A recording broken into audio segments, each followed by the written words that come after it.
আজকে শেয়ার করব তোমাদের সঙ্গে জিরো বাজেট কিচেন টিপস এবং ঘর গুছিয়ে রাখার কিছু টিপস। এরকম কফি মগ কিন্তু আমাদের সবার ঘরে থাকে, আমরা সবাই কিন্তু কফি চা এরকম মগে কিন্তু খেয়ে থাকি।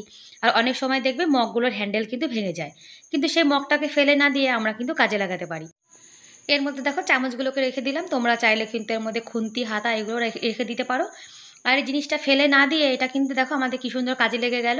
এরকম একটা চামচ রাখার দানি কিনতে গেলেও কিন্তু 30-40 টাকা লেগে যায়, আর ঘরে থাকা জিনিস দিয়ে আমাদের কাজেও লেগে গেল, দেখতেও সুন্দর লাগছে।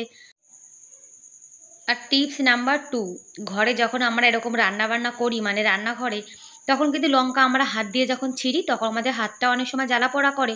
আর এই হাতটা যখন আমরা ভুল করে মুখে দিয়ে দিই তখন কিন্তু আমাদের মুখটাও জ্বালা পোড়া করে। আর লঙ্কাটা যদি আমরা একটা ক্যাঁচি দিয়ে এরকম কেটে মানে নিয়ে নিই তাহলে কিন্তু আমাদের হাতটাও জ্বালা পোড়া করলো না, আর দেখো লঙ্কাটাকে কিন্তু কাটা হয়ে গেল।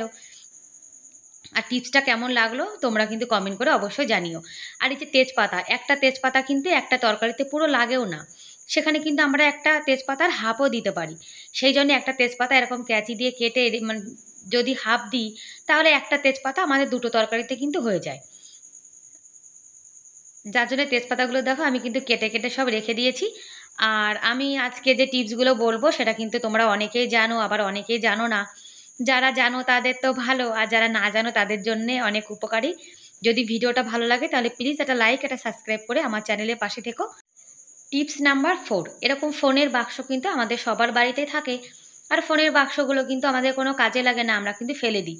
সেই ফোনের কভারগুলোকে আমরা যদি না ফেলি মানে বক্সগুলোকে, সেই বক্সগুলোকে কিন্তু আমরা কাজে লাগাতে পারি। এই যে আমাদের কিচেন টাওয়াল যেগুলো আছে সেগুলো কিন্তু দেখবে এদিক ওদিকে ছড়ানো থাকে, আর কাজের সময় কিন্তু হাতের কাছে একদমই পাওয়া যায় না। আর কিচেন টাওয়ালগুলো যদি আমরা একটু ভাঁজ করে এরকম রেখে দিই তাহলে কিন্তু রান্নাঘরে যখন আসবো তখন কিন্তু হাতের কাছে পাওয়াও যাবে।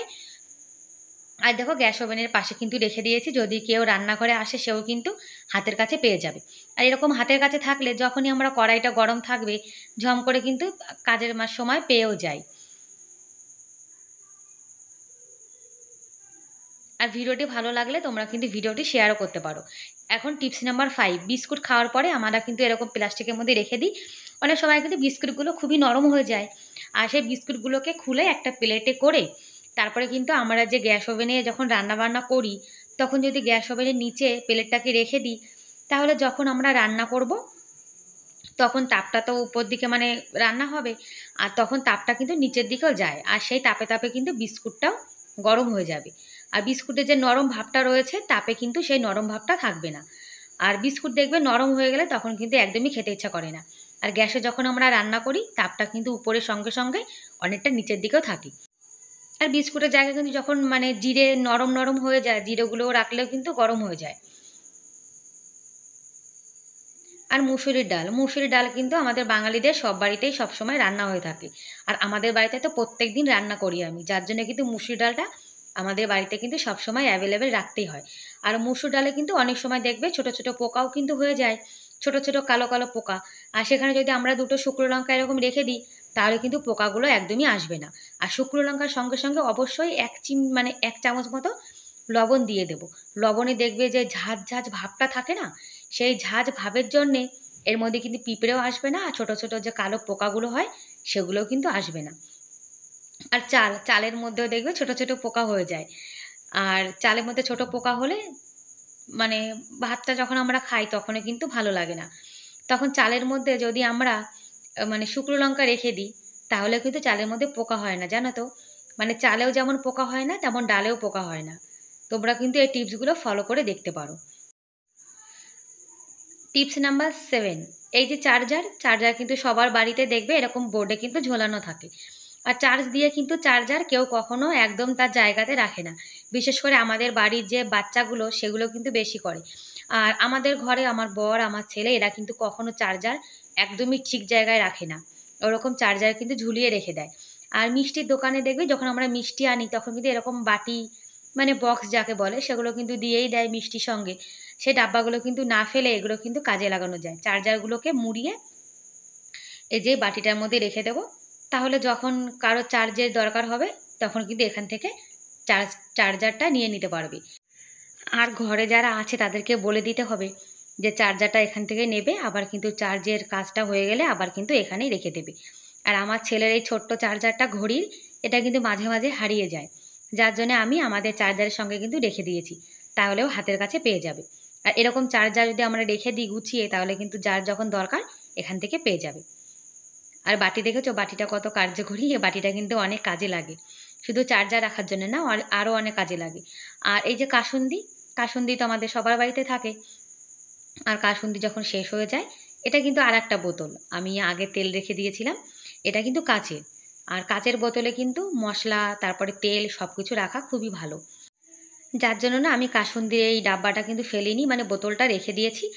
কাচের বোতলে কিন্তু তেল রাখা খুব ভালো, আমি এটা শুনেছিলাম এক জায়গাতে, যার জন্য আমি এভাবে তেল রেখে দিয়েছি। আর এটা কিন্তু কেওড়া জলের বোতল, এটাতেও কিন্তু তেল রেখে দেবো। একটা বোতলে তেল বেশি থাকলে রান্না করার সময় যখন ঢালতে যাই তখন কিন্তু বেশি পড়ে যায়, তো এই বোতলগুলো না ফেলে যদি আমরা রেখে দিই তাহলে কিন্তু আমাদের কাজে লেগে যায়। আর এইভাবে কিন্তু আমরা আমাদের সংসারে কিছু না কিছু একটু সঞ্চয় করতে পারি। আর টিপস নাম্বার 9, এই যে সোনপাপড়ি যে ডাব্বাগুলো, এটা কিন্তু অনেকটা পুরনো, আমি অনেক দিন থেকে ইউজ করছি। আর এই ডাব্বাটা কিন্তু আমি একদমই ফেলিনি। আমরা যে কিচেনে যে ওই প্লাস্টিকের যে বাক্স দেখছো, বক্সটা, এরকম বক্স কিনতে গেলে কিন্তু 20-30 টাকা লেগে যায়। আর সেই জায়গায় যদি আমরা এরকম সোনপাপড়ি ডাব্বা রেখে দিই, তাহলে কিন্তু আমাদের কিচেনে ছোটো মোটো জিনিসগুলো আমরা এভাবে রেখে দিতে পারি। তাহলে আমাদের পয়সাটা খরচা হলো না, দেখতেও ভালো লাগছে, আর ঘরটাও কিন্তু গোছানো হয়ে গেল। আর চিনি, চিনি কিন্তু দেখবে এই বর্ষাকালে অনেক পিঁপড়ে চলে আসছে, ছোট ছোট পিঁপড়ে। তারপরে চিনিগুলো বর্ষাকালে কেমন একটা যেন মানে নরম, মানে কি বলবো, জল জল ভাবও কিন্তু চিনির মধ্যে চলে আসে। আর বিশেষ করে পিঁপড়ে কিন্তু বেশি জ্বালাতন করে এই বর্ষাকালে। আর চিনির মধ্যে যদি আমরা লবঙ্গ রেখে দিই, তাহলে কিন্তু চিনির মধ্যে পিঁপড়ে একদমই আসবে না। লবঙ্গ যেমন চিনির মধ্যে রেখে দিলেও ভালো হয়, পিঁপড়ে আসে না, তেমন কিন্তু চালের মধ্যে, ডালের মধ্যে রেখে দিলেও কিন্তু পিঁপড়ে আসে না।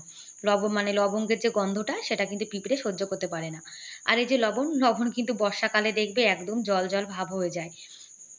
আর লবণ জানো তো, প্লাস্টিকের পাত্রের থেকে যদি আমরা মাটির পাত্রে রেখে দিই কিংবা কাচের জিনিসে, তাহলে কিন্তু খুব ভালো হয়। আর দুটো লবঙ্গ দিয়ে দিলাম, তাহলে কিন্তু মানে এর মধ্যে জল জল ভাবটা একটু কম থাকবে। আর লবণ কিন্তু সবসময় কাচের পাত্রে কিংবা মাটির পাত্রে কিন্তু রাখতে হয়, বিশেষ করে খাবারে আমরা যে লবণটা ইউজ করি সেটা। আর এরকম বাটি মিষ্টির দোকানে যখন আমরা রাবড়ি, রসমালাই, তারপরে গোলাপজামুন আনি, তখন কিন্তু এরকম বাটি দিয়ে দেয়। আর বাটিগুলো কিন্তু আমি ফেলি না, রেখে দিয়েছি দেখো। আর এই বাটিগুলো কিন্তু আমাদের মানে ঘরে ছোটো মোটো জিনিস রাখতে কাজে লাগে। এই যে তিলকগুলো, এগুলো বৃন্দাবন থেকে এনেছিলাম। আর তিলকগুলো তো সবসময় এত লাগে না। তারপরে এই যে তিলক লাগানোর যে স্টিক বলতে পারো, আমি এর নামটা ঠিক জানি না, এটা দিয়ে কিন্তু তিলক লাগাতে হয়, 2 রকমের তিলক দেখো। তা এরকম কিন্তু ছোট জিনিস বারবার আমাদের এদিক ওদিকে হয়ে যায়, আর সবসময় কিন্তু কাজের সময় একদমই হাতের কাছে পাওয়া যায় না। যার জন্য এই জিনিসগুলোকে যদি আমরা এই বাটির মধ্যে রেখে দিই, দেখো এটা কিন্তু একটা বাঁশ দিয়ে বানানো, এটা দিয়েও তিলক লাগানো যায়। আর এটা ধূপবাতি রাখার একটা ছোট্ট, কি বলে এটার নাম আমি জানি না। আর সব কিন্তু আমি এক জায়গায় রেখে দিয়েছি, তাহলে যখনই তিলক লাগানো দরকার হবে তখন কিন্তু হাতের কাছে পেয়ে যাব। আর কমফর্টের ডাব্বা, এটা যখন কমফর্ট শেষ হয়ে যায় আমি ধুয়ে রেখে দিয়েছিলাম। এই ডাব্বাটা কিন্তু ফেলিনি, এটা কিন্তু আমাদের সংসারে ছোটো মোটো কাজে কিন্তু ইউজ করা যায়। এই যে বাচ্চাদের ছোট ছোট যে পিন, তারপরে পেন্সিল, তারপরে এই যে রবার, এগুলো দেখবে বাচ্চারা কিন্তু সবসময় খুঁজে পায় না, আর ওরা যখন কোনো জিনিস ইউজ করে তখন কিন্তু এদিকে ওদিকে ফেলে রেখে দেয়। আর এই যে নখ কাটা, যে নেল কাটার, এটা কিন্তু আমার ছেলের সব থেকে বেশি দরকার। তাই আমার ছেলের যা দরকারের জিনিস সেগুলো কিন্তু আলাদা করে আমি এটার মধ্যে রেখে দিলাম, তাহলে ওর যখনই দরকার হবে তখনই কিন্তু এখান থেকে পেয়ে যাবে। আর একটু একটা ঢাকনা আছে, ঢাকনা থাকার জন্য এটা কিন্তু মানে জিনিসটা এদিকে ওদিকে পড়েও যাবে না, আর কাজের সময় আমার ছেলে হাতের কাছেও পেয়ে যাবে। ব্যাস বন্ধুরা, আবার চলে আসবো নতুন ভিডিও নিয়ে।